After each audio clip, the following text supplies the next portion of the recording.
Eastern Region, welcome back to another installment in our series of conference conversations, which are designed to feature and promote all of the amazing choirs that we will all be seeing in Providence very, very soon. I'm Amanda Hanzlik. I am the president-elect for the Eastern Region, and I am absolutely delighted today to be welcoming David Hodgkins from the director of Coro Allegro. So David, welcome to Conference Thank Conversations. you. We're so happy Thank to you have you. for having me. Yeah, absolutely. And for those members around the region who might not have worked with you or know you, please introduce yourself to the Eastern region and just Okay. tell us a little bit about your background. Well, my name is David Hodgkins. I wear a number of hats. I conduct a group called the New England Classical Singers in Andover, Massachusetts. I teach at the Commonwealth School, a private high school in Boston's Back Bay. I teach conducting at the Kodai Music Institute and have done that for many years. And I also am the conductor of Coro Allegro in Boston, Boston's LGBTQ plus organization. So it's a great group, and that's the group that will be coming to Providence. That's amazing. That's a lot. That's a lot of A lot of that's a hats. lot of gigs. That's a lot of gigs in the choir world. How did you come to choral music? um, well, my parents were both musicians. My Okay. father was an English teacher, but he was actually a church organist, and my mother was a singer. And choir director, and they met at Boston University, actually, singing in the Boston University Glee Club with Oh Dr. my James gosh. Hilton, long time ago, way back in the 1950s. And Alan Lanham. Also, my mother studied with Alan Lanham. Wow. So I grew up in the church in Reading, Massachusetts. I grew up in the Old South United Methodist Church, singing in choir since I was uh, old enough to stand, I think. And my mother did the junior choir there and the bell choir. My dad did the adult choir and the high school choir and played the organ. And so I was always in music, in church choir music right from the I start, love it. and always sang. And whenever my dad needed a high C in an anthem, my mother would sing it, and I would sing it with her.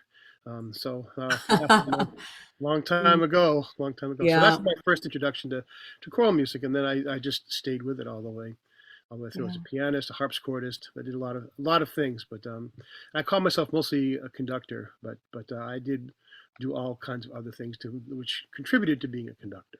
Right. So. That is so great. So you mentioned Coro Allegro, of Mhm. course. Can you tell us a little bit about that group and maybe what we can be expecting from them Sure. in your concert in Providence? Um, Coro Allegro, I've been there 32 years now with Coro Allegro. Wow. Long time. And I should say before I start that, I have two really wonderful mentors for my choral conducting years. Alan Harler from Temple was where I got my master's, and Wayne Abercrombie, who I studied with at UMass Amherst, and they are still Mhm. good friends now. So I consider them good friends, and I owe a lot to both of them for my training, as well as Absolutely. many other people. But those two in the choral world, they were That's so great, great. great. So Coro Allegro is a 50 to 60 voice ensemble, SATB ensemble. Okay. It's been around for 30 years. It's LGBTQ plus. It started as gay and lesbian, then went gay, lesbian, bi, then went gay, lesbian, and we added letters as the letters Sure. became available to us, right? Yep. But it's a terrific organization. They have always been willing to take risks. We have done 28 world premieres, commissions, and 18 or 19 commissions.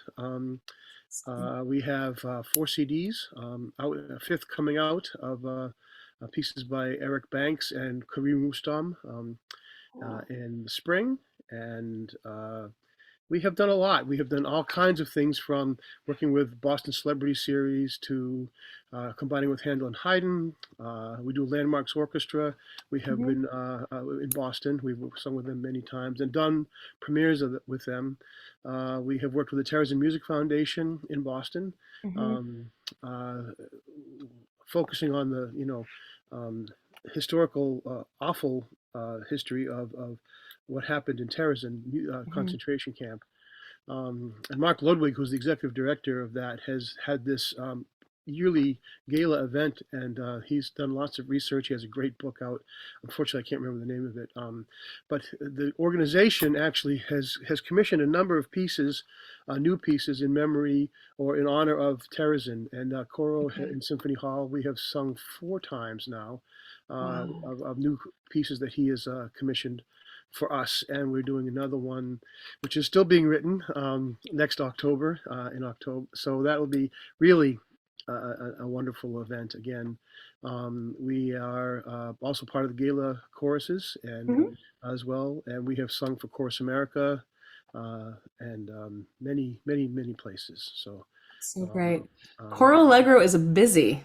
yes, That's yes, amazing. yes, That, and well, it's thank you for coming to Providence. oh, I know our we are so pleasure. excited to have you as one of the headlining choirs. We cannot wait. Um,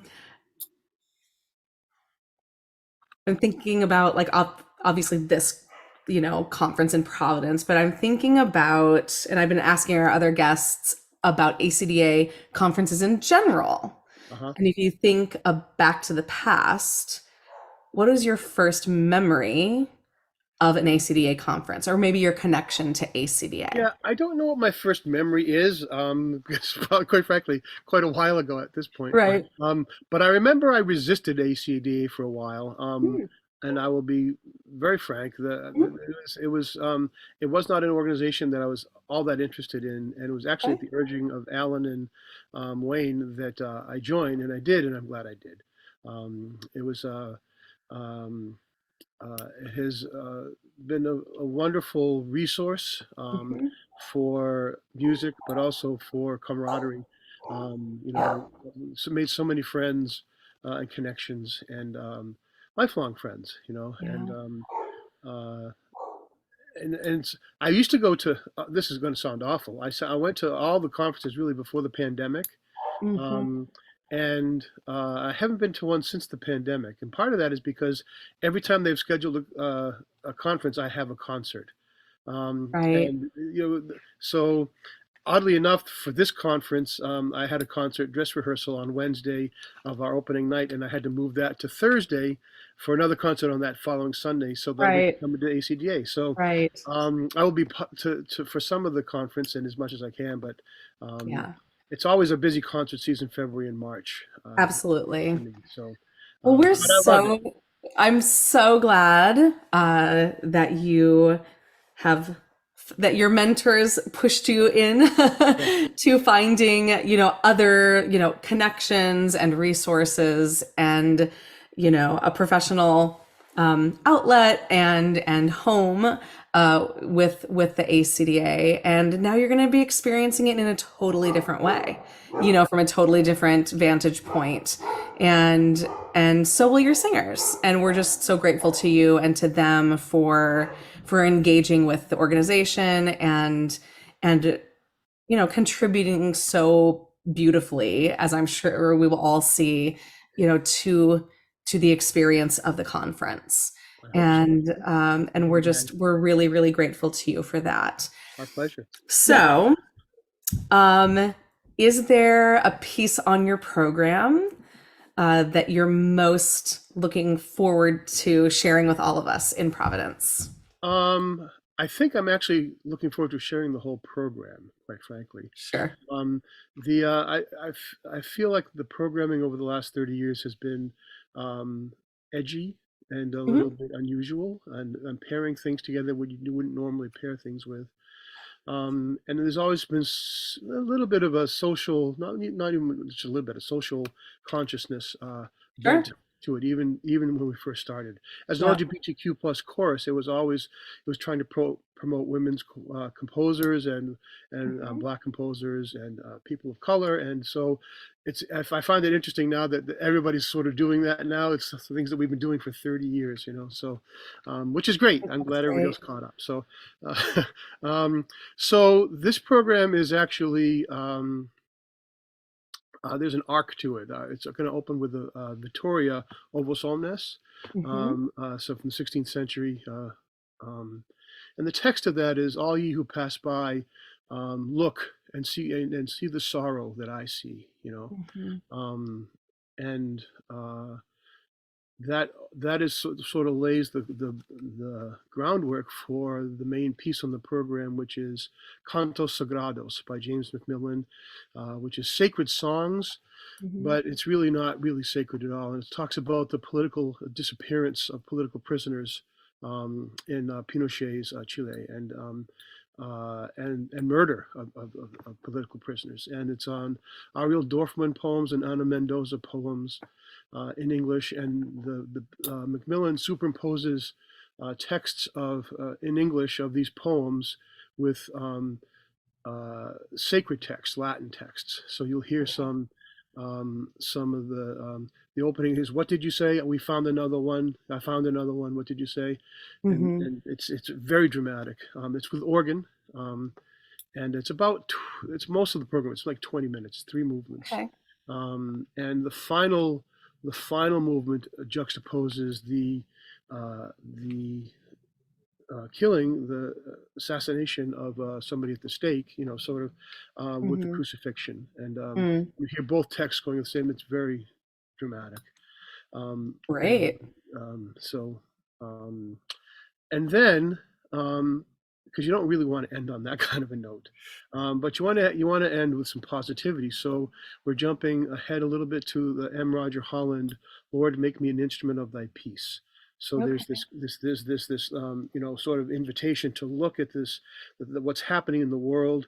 You get Mhm. you get what's happening in the world, and then you get what we can do to make it better. So Right. so three very different, a Renaissance piece, a contemporary piece, and a gospel piece. Um, That it's going to be amazing. yeah, yeah, I'm We looking forward to it. cannot wait. Thank you so much for sharing that. Yeah, And and please tell your singers that we are so looking forward to seeing them and celebrating all of their work and your work over all of these many years with this group. Um, and we're just so grateful to you. So well, thank you for coming on our conference conversations and letting us get to know you a little bit um, and helping us to all just get excited for the conference. yeah, we look forward to being there. The group is very excited about it. Very excited about it. So We it's love a it. great group of people. That's So great. That's great. Well, thank you, David. Thank you so much for thank your you. time.